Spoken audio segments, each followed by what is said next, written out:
G'day, habitat gardeners, bird nerds, plant nerds. I'm Grant. I am a plant nerd. I'm also a bird nerd. This is Habitat Gardening, the regular Saturday morning stream where we get to talk about some of the issues, the challenges, the trends that come up when you are trying to turn your garden, your little place, and by garden, I mean anywhere that you have influence over. Hey, if you're a town planner, your garden is massive, right? So, I have to go out and do some purchasing today and some fact finding. Not so much for my garden, but for the avian thing, the avian entity that intimately shares my living space. You might have met Loz, my rainbow lorikeet. Well, I shouldn't say my, because Loz is its own master. But I have a responsibility to keep Loz safe. I must trim up the origin story for Loz. Oh, hello, no matter what platform you're on too, by the way. Please, I've put something down here. Let us know where you're watching or listening from. That helps me out. Just gives me an idea of where I can perhaps craft some of the content to be a bit more relevant to you guys, or to you folk, to you people. Something's going weird with my... Oh, no, it seems to have fixed now. The autofocus seems to have been going very fuzzy, giving me the 1970s Vaseline on the lens treatment. But anyway, I'll tell you a Loz story after we get going. Let me just see who's here. Well, hello all of you X and Twitter folk. You're usually lurking, but hey, shock me. Tell me where you are, what you're doing. If you'd like to be involved, that's great. And the best place to do that, it really, is thebirdemergency.com/YouTube. That will take you straight to the YouTube channel, and you can jump straight into the live stream. You just get a better stream. And I must say, I'm finding it very difficult to interact with any X Twitter streams that I try and take part in. So anyway, that's the thought for that. Now, if you've decided to make your garden a bit of a refuge, a habitat for wildlife, and by wildlife I mean everything that lives there. Excuse me, that'll be my coffee. Splendid coffee, cocky mug there. I know that you have begun creating the wildlife garden for particular reasons, and you are used to doing certain things in your wildlife garden, but your garden for habitat. But who's it really for? And I want you to think a bit outside the box here. Once you create a place that wildlife will use and like to be in and interact with, and perhaps interact with you, should you be able to, on a whim, take it away from them? And that's where my sort of topic of who owns the garden, who is it for? I want you to think about that. There was a lot of uproar in the last couple of weeks in Melbourne. Wurundjeri country, the unceded lands of the Wurundjeri people. In the city of Glen Eira, which is part of the leafy green, but also bordering on the Bayside, southeast suburbs of Melbourne. And the council there, I think they've proposed, I don't think it's come in yet, but they issued a bylaw that to do any pruning, certainly any clearing of vegetation, but even any pruning, you need a permit. And that sparked uproar because, oh my God, freedom. Oh my God, my rights. And it got me thinking, you always hear whenever developers want to do something and take down trees or clear en masse, you always hear the NIMBYs, the not in my backyard folk, carrying on about, oh my God, it will affect property values. And it probably will. But at the same time, if you want to go and take a hedge out, which has been there for 100 years, and put a tennis court in, and you need an extra metre and a half of space to do that, of course, that hedge, let's just say it's not a cypress hedge. Let's just say that it was a syzygium hedge, or let's just say that it was a prickly acacia hedge or a Hakea laurina hedge, because all these things are possible, and you want to take that out. What about all the critters that use and would like to utilise the resources that hedge supplies? What about it being a transit conduit from one end of it to the other for possums? What about it being a refuge for little birds? What about it being a nesting space for little birds? What about it being important shade for lizards and frogs and crickets? Now, why shouldn't you have to go and argue your case about why it's necessary for you to have such an effect? It may be shading a large paved area, or maybe it shades a footpath or a road for part of the day. You taking it out significantly increases the urban heat sink. These are all things we need to consider now. So I just want you to be thinking about, well, I really want you to think carefully about making any major changes to the structure of what you already have, because something is already using it. And then taking it even further, making sure that you actually monitor what's going on. So in your garden.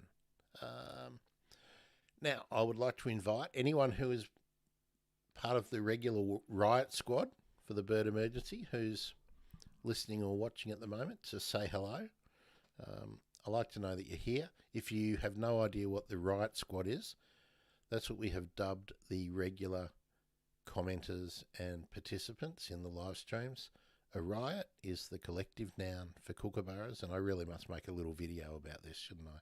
A little GIF, so that when I say riot, it triggers and comes up. That would be good. Yes. So if you're here, say hello. So am I being too extreme in my view that that I really now, at this point in time where we have got to, and we are being fed all these positive messages about rewilding and green urban spaces and, you know, putting pressure on our councils to do more? Well, why is it just the council's bloody job? Why is it the county? Why is it the state that needs to look after the natural estate that we have left? And I'm using the term natural very broadly here because a lot of the important natural assets that we have in the city and suburban spaces are not generally natural at all. They're full of introduced species. They're full of transplanted species. They're full of planting regimes and maintenance regimes that are nothing to do with nature, but wildlife use them. So why shouldn't you justify making significant changes? If you need to get a permit to change the colour of your paintwork, why shouldn't you get a permit to drastically clear? And drastically is also relative. If you have a dense garden bed and a heavily planted nature strip that little birds have started using or that lizards have started using, and you want to rip it out, well, why shouldn't you justify that choice? I'm just leaving that up for comment. Speaking of comments. Hello, Glenn. Slightly wet and rainy Mount Annan Botanic Gardens. Glenn's out there. Are you doing some guiding, Glenn, or are you just taking some photos and filling your soul out there today? Let us know. Also, Glenn, what do you think? Am I being too radical? Must say, here in Melbourne, Naarm, Wurundjeri country, it has been wet for, 36 odd hours. Just opening up into being beautiful and one of our classically beautiful, clear autumn days that we get in this part of the world. And I want to extend this idea a bit more about what's your garden for. And I've been looking around for some products that I can recommend because I was thinking more and more about the kind of wildlife, and this is very Australian and Southeast Australian heavy thoughts, but you can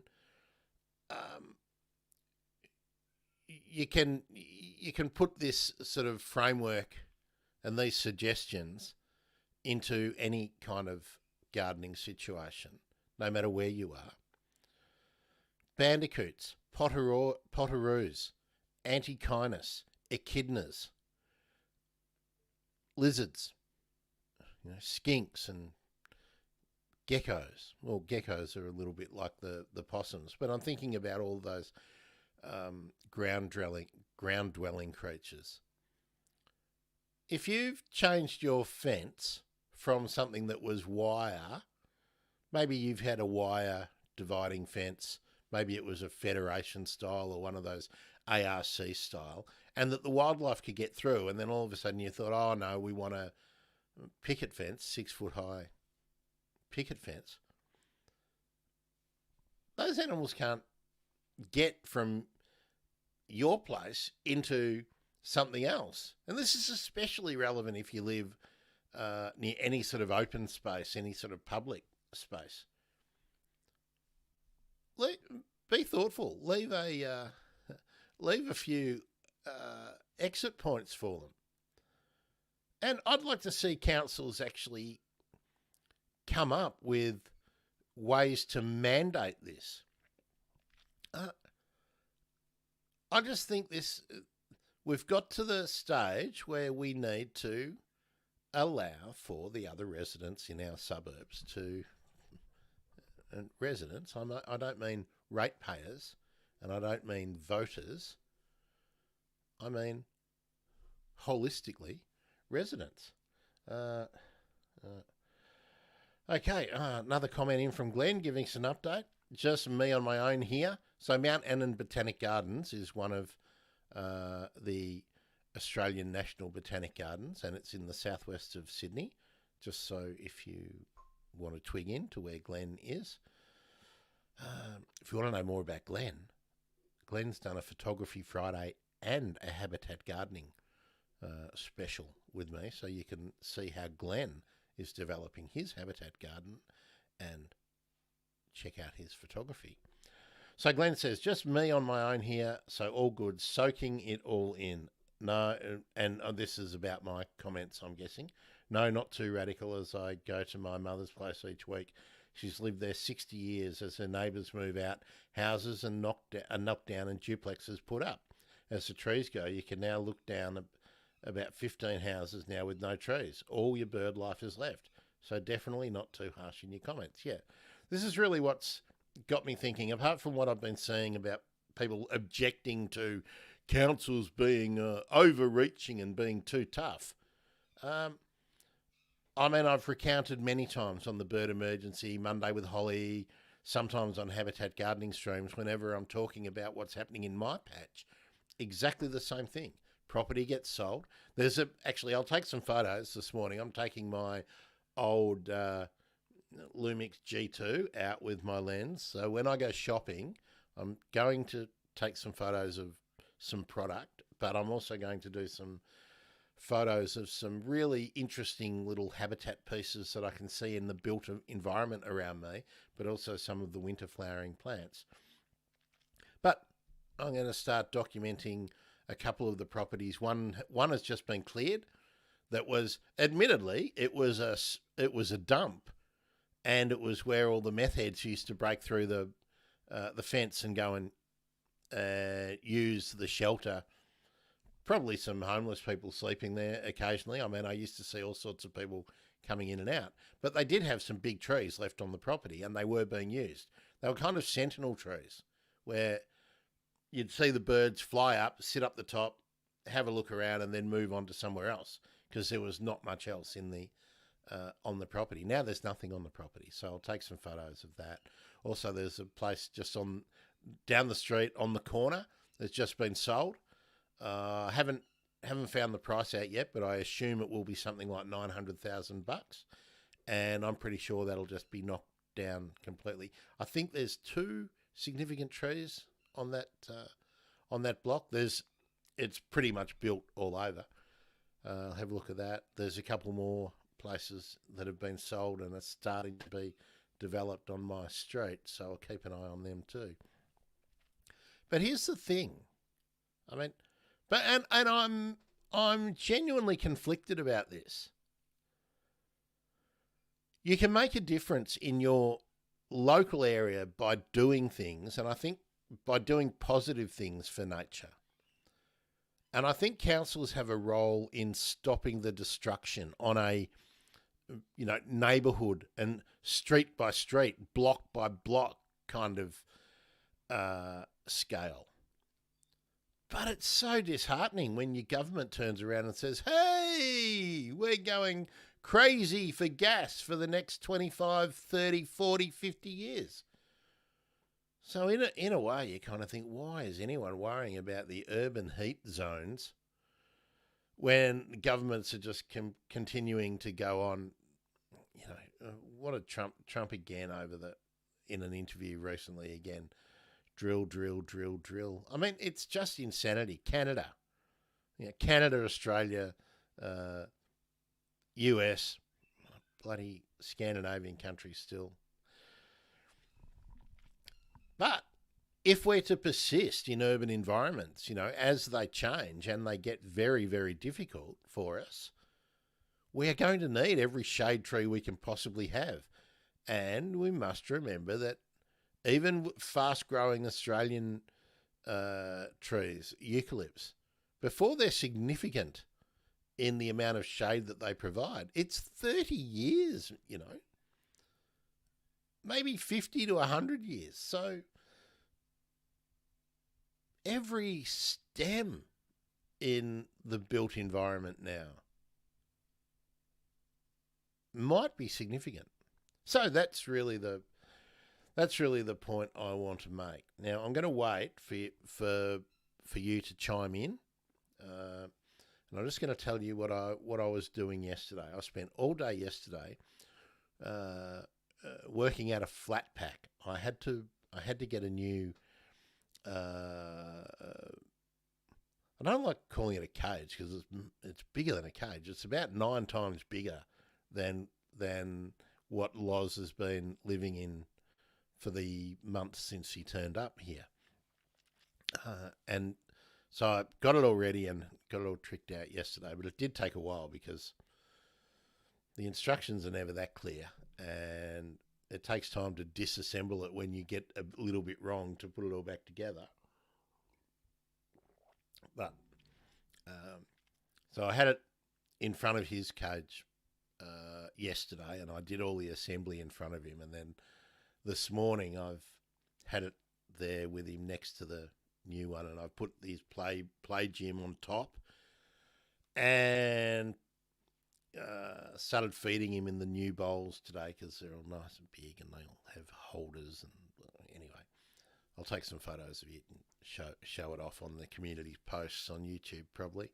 But he's happily worked it all out now and he's in there today. So he's not in here because I want him to get acclimatised and comfortable in there, and his old cage is next door to, so if he feels safe in the old one, he can hang out in there. So that's going to be a little bit of a process.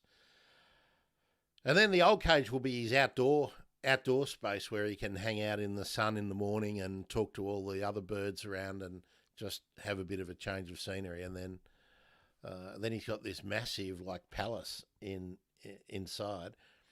And now we've got to develop some more places for him to land and fly around and get him ready for the harness and eventually the backpack. So it's all happening in Loz World, and I'm trying very, very hard to make sure that I don't make him upset him. Upset his confidence with anything that I change. I want Loz to make the change for him. Now, I'll tell you something I've been researching. If any of you have seen anything that makes a good wildlife crossing or a wildlife corridor between canopies, let me know. I've been trying to find something that is available that doesn't need to be engineered individually. Because, as I've just said, it takes many years. If you want to create a koala or a possum glider, gliders not so much, of course. They will eventually be gliding, but you still need the height in the trees. So, in the years that you're waiting for trees to match up in height and have their canopies touch over time, so that say koalas can get from here to here. I mean, we've actually had. I remember a friend of mine, or a former friend, someone I went to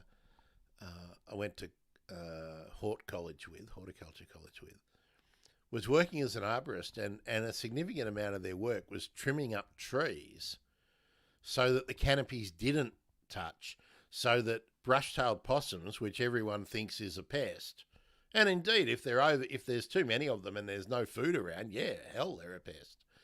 They get in your roof, and if they haven't got anywhere to den down out there, well, yeah, of course they're going to seek refuge in your roof.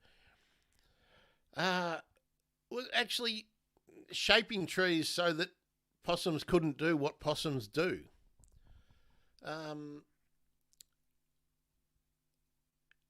There's so much was invested in collars to protect elm trees in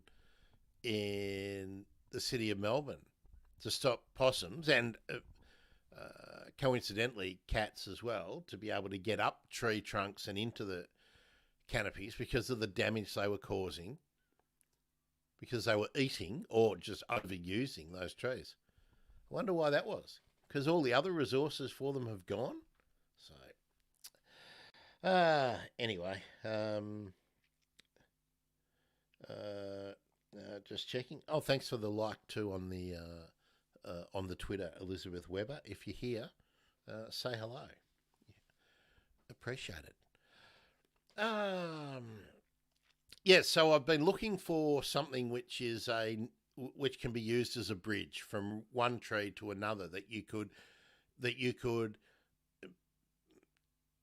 either string across from tree to tree in your place or into your neighbour's place, and then you could encourage your neighbours to create a safe route for possums and other creatures, so that they are taken off ground level, away from dogs or away from cats. But I haven't found something that is easily available. So I'll keep looking into that. I think there might be an opportunity for people to produce something like that. So, yes. All right, just waiting for more of your comments. I just wanted to get you thinking about those issues. I reached out to someone. I found an interesting book about rewilding the urban space and some of the engineering solutions that can be used to make urban spaces more wildlife friendly, and talking about a whole lot of the things I've just been mentioning, like the urban heat sink, retaining water, runoff, erosion, soil quality, a whole heap of issues. So hopefully that person will be doing an interview with me and we can follow up on some of those thoughts. But over to you.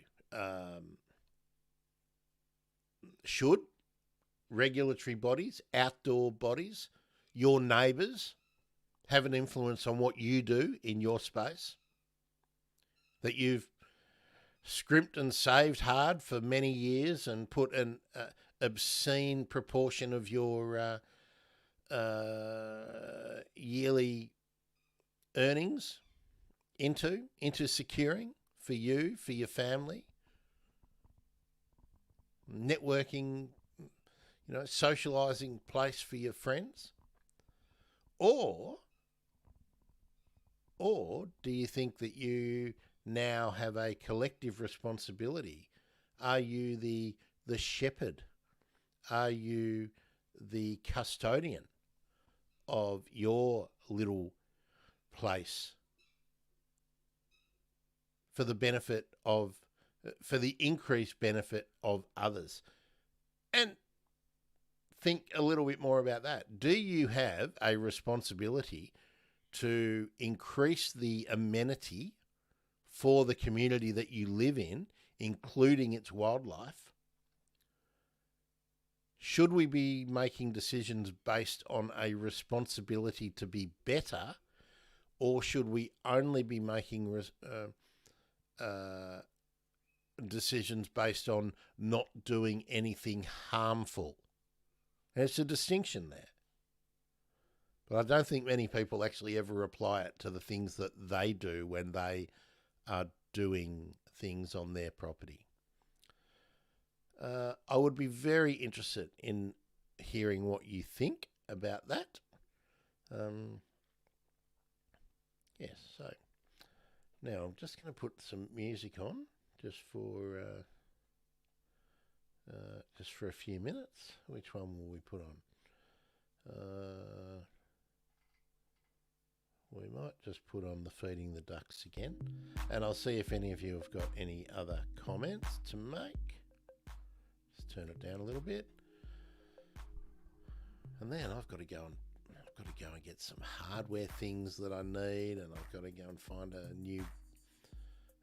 This cage for Loz is so big that I can buy him a little enclosed sort of bird bath spa thing, so that he can not have to wait for me to help him have a bath.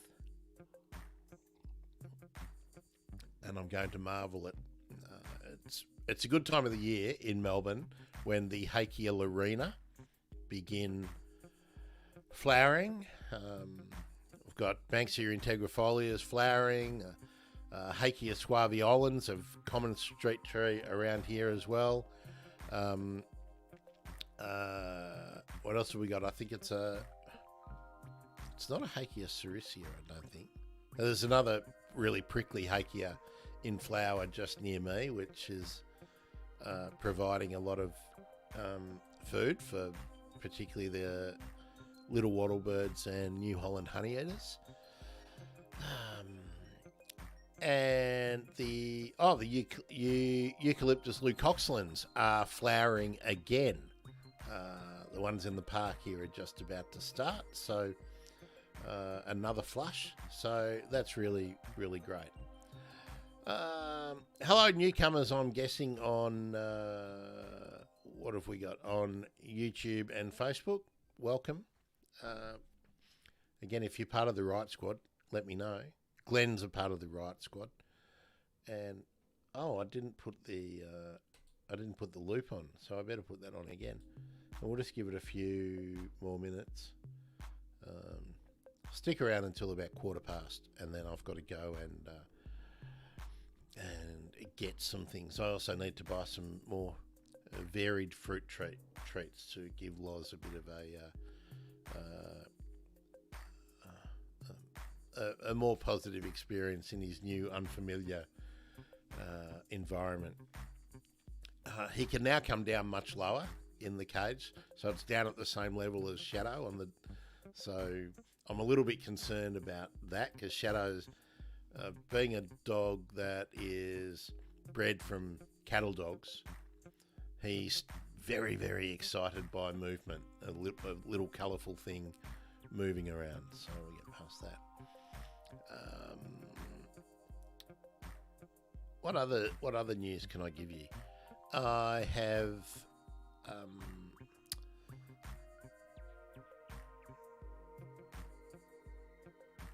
have reached out to a number of nurseries and seed collectors, merchants.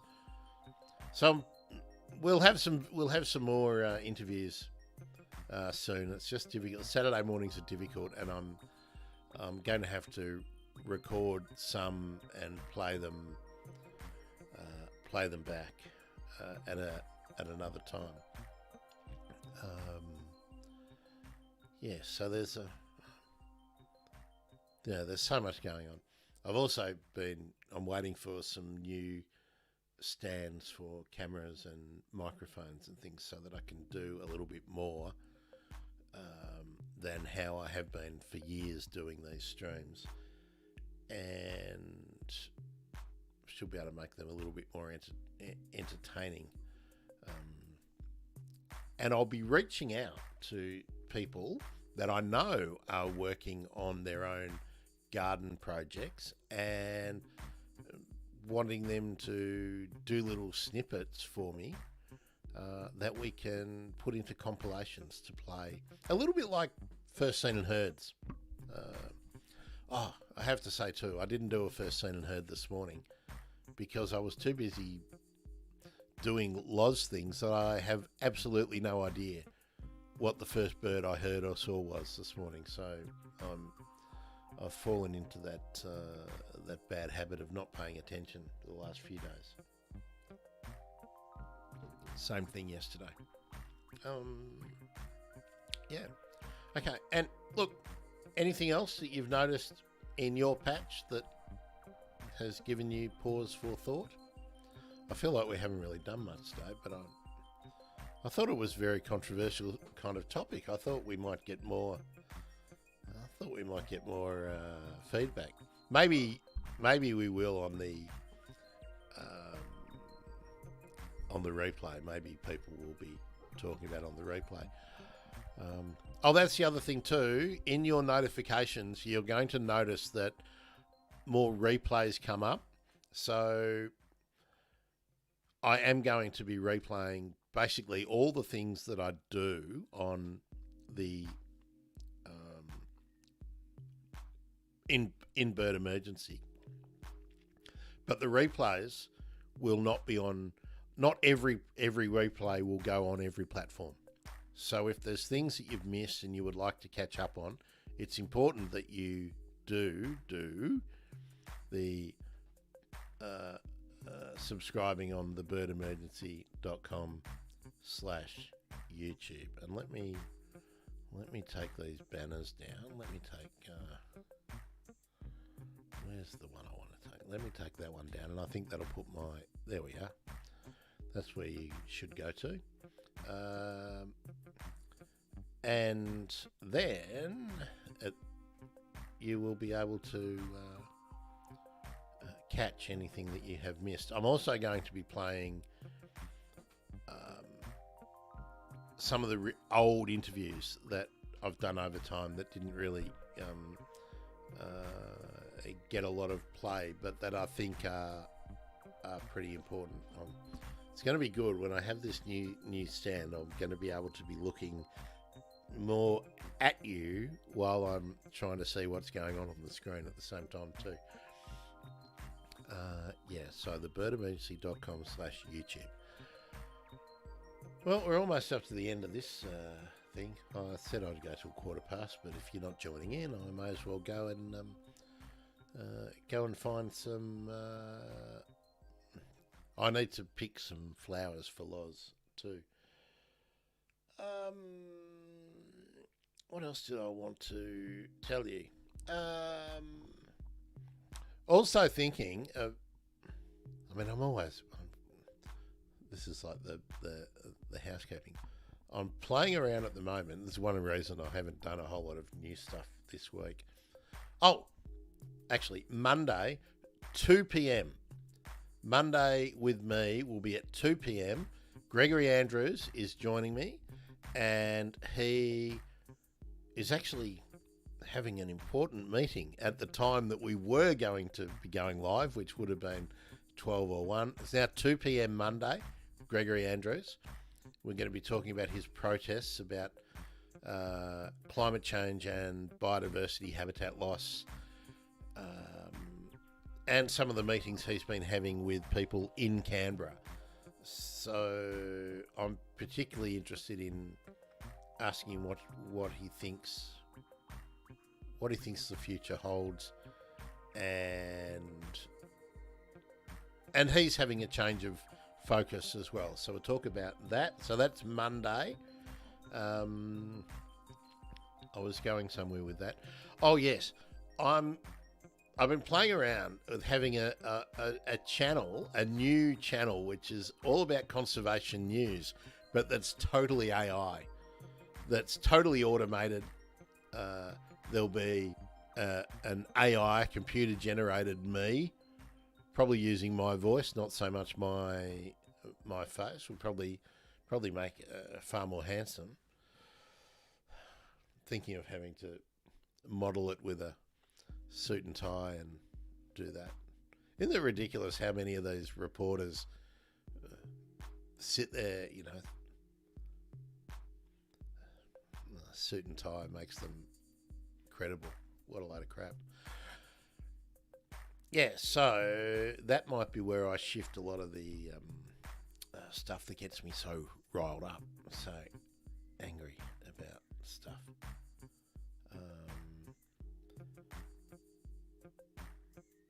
Can you hear Loz? He's whistling out there for me. He's in the living room today, not out. He's normally outside my window if he's outside, but he hasn't been out this morning. Keeping him in to acclimatise to his new abode.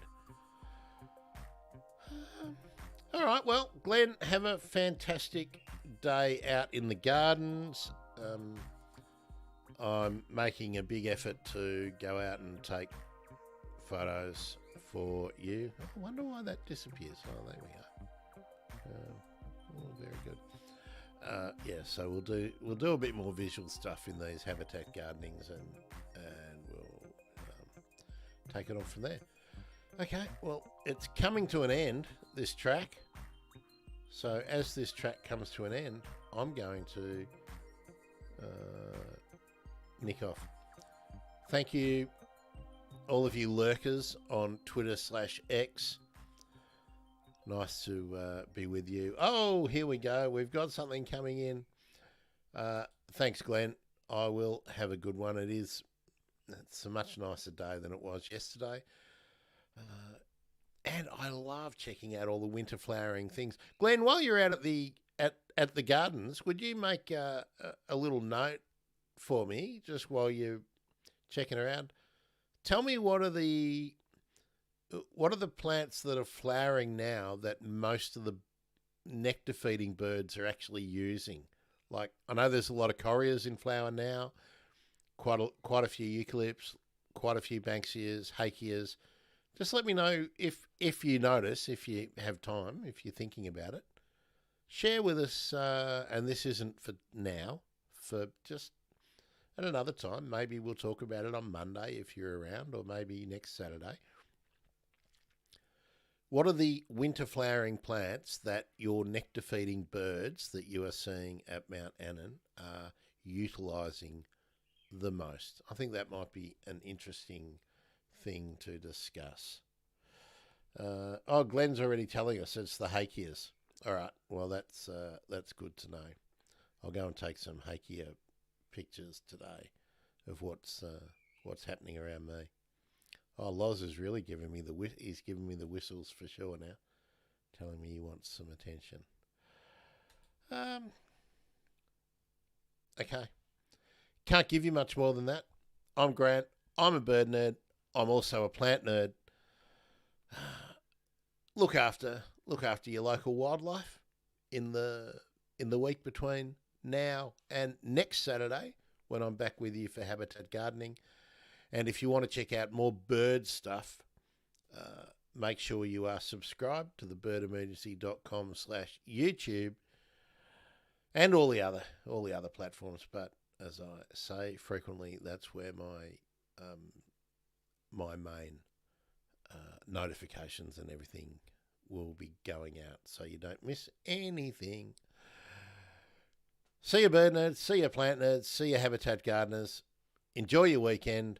And coming to you from Australia, if you're in the other part of the world, enjoy your weekend tomorrow. See ya.